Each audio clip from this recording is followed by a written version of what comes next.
let people know that up front? Do the colleges let people know the value added or lack thereof, as I pointed out, in terms of reading, writing, critical thinking skills, quantitative reasoning? No. If a doctor prescribed to you a treatment that was going to require 4 to 6 years, cost you $50, $100, $150,000, or a designer label, private college, $200,000 sticker price, and not disclose that the odds of graduation are 50% and that the amount of value added in terms of reading, writing, critical thinking skills, etc., is small. If it was a doctor who prescribed that treatment and said that the benefits are likely limited, cost you a fortune, you would sue for not disclosing, and you'd win in any court of the land. And yet colleges, year in and year out, obfuscate even the price. It's very hard at most university websites to even find the total cost of attendance for 4 years or 5 years. It's buried deep down in the website somewhere. Let alone telling you graduation rates, amount of student growth, let alone employment statistics. Wouldn't it be nice to know as you chose your college, what percentage of students who started as freshmen, when they graduated, were professionally employed within 6 months of graduation? Wouldn't that be a useful metric? Nobody does that. Colleges are given a free pass by the media and by the government because the media knows. First of all, some of them are just intimidated by the ivory walls of academia. But also because the vast majority of journalists, like the vast majority of professors, are leftists. And they love higher education because they are turning out more liberals and more leftists, so they give a free pass. The government is the same, even though we may have the Republican win in 2010, most of the people who are in the Department of Education, who could theoretically be holding accountable higher education, are liberals. My wife is a superintendent of schools in Napa County. She's the senior advisor to the state superintendent of schools. She testifies in Washington all the time. No matter what the administration, the people who run the U.S. Department of Education are almost all wildly leftist. So they have no interest in holding higher ed accountable, because higher ed is doing a great job of doing what they want, which is to make everybody more liberal. I am not trying to, I would not, if I were the czar of education, I would not want to try to turn everybody into libertarians. No. But I believe that we as educators have a secular, sacred responsibility to cherish your guys. And you're young people who are at the start of your lives. And we have a sacred obligation to expose you to the full range of benevolently derived ideas from the far right to the far left. To nurture you. To give you the mentors that you quietly thought that you'd get to college and somebody would take you under wing and teach you some of the ropes, personally as well as academically, and which so rarely occurs.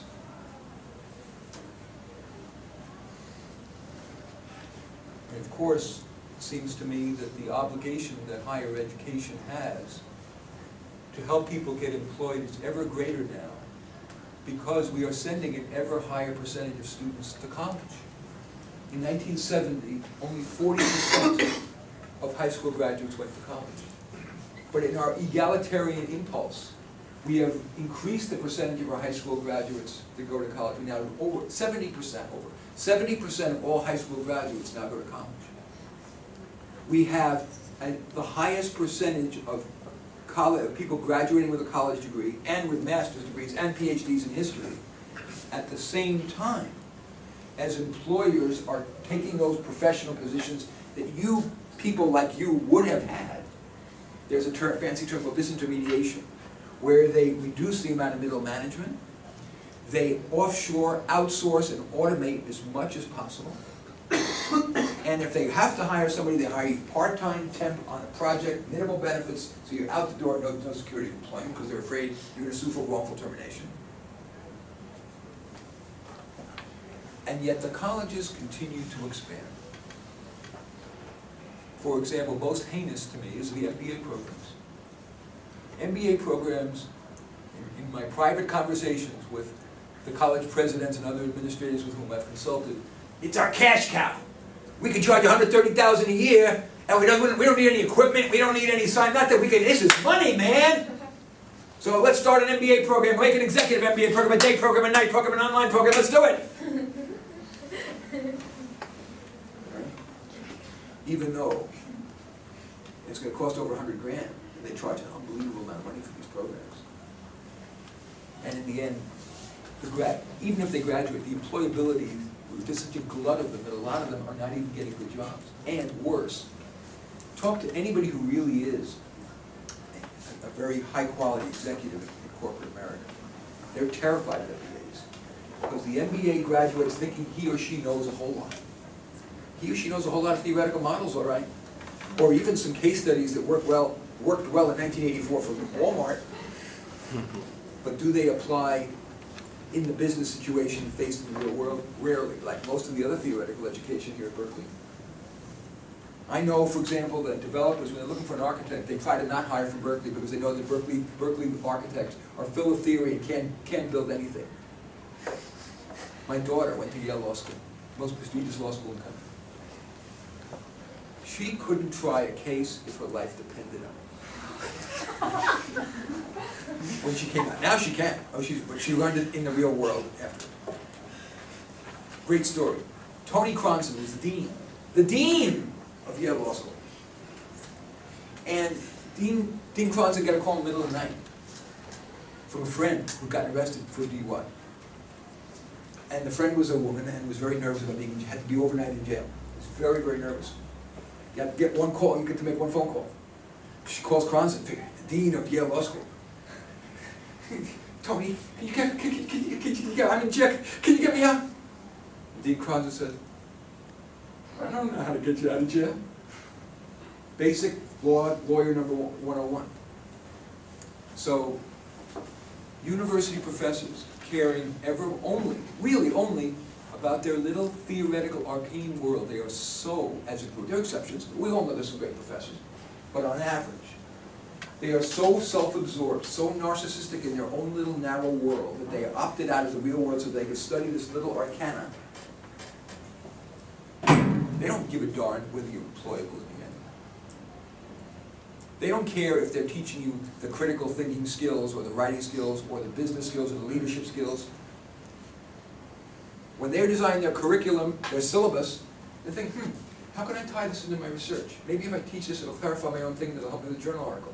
Maybe I'll be able to get a recruit a student to be my slave and write the article for me. Right? Yeah, I can maybe recruit researchers because I need a lot of field researchers. Maybe I can make the course on that.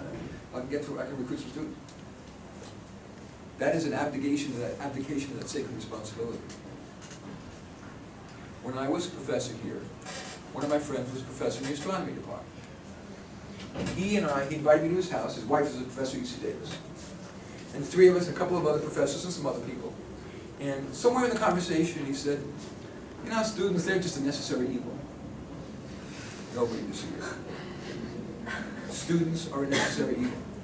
And this is not like at some open admission school. You guys are the best and brightest and finest human beings. I can imagine you are the treasures of the next generation. I have been looking forward to this from the day that Casey asked me to do this because it's a privilege to be talking to you guys. You guys are like the best in the world. When I'm talking to you, I love it. I've taught here before. I taught here in the middle 80s after I got my Ph.D. But it's been a while. And I love it. I consider it a sacred responsibility. I worked hard to prepare for this. I wish the professors did, all of them did, but they don't. Can I give you a hand up? In a better rate than every category, hopefully. Okay.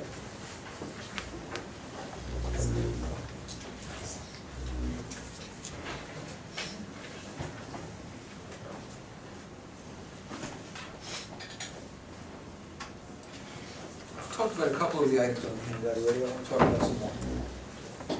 If the university really cared about you, about students, wouldn't they have a separate track of faculty who was selected, trained, and hired, and promoted based on their ability to be transformative to you, to inspire you, to teach you to be a better thinker, a better writer, a better mathematical reasoner who lives and breathes to teach you guys, but they don't. They hire only researchers, except some part-time lecturers maybe. If they really cared about you, wouldn't they, instead of assigning just some professor to teach your class, if I were to teach Intro to Calculus here, I know that's a difficult course to teach and a difficult course for many students. If I were Chancellor Birgeneau, what I would do is, I would find a dream team of the finest calculus instructors in the world. Who spoke English? In and outside of academia. And I would take that Intro to Calculus course and I'd divide it into 10 modules, and I would bring this dream team together and say, which one of you wants to teach this module? And I divide up the course so that each of these dream team of teachers taught their specialty. And I would record it on video. So that every student at Berkeley would get the ultimate dream team of calculus instructors. And then, yes, I would have TAs. You don't need a Ph.D. to coach you and answer your questions. I'd have undergraduate students who were really good at explaining stuff. When you did have questions, you could locally ask that TA. I'd have a bunch of TAs. I'd have 3 or 4 TAs in the room. Maybe. Maybe one. Maybe one is enough. 2.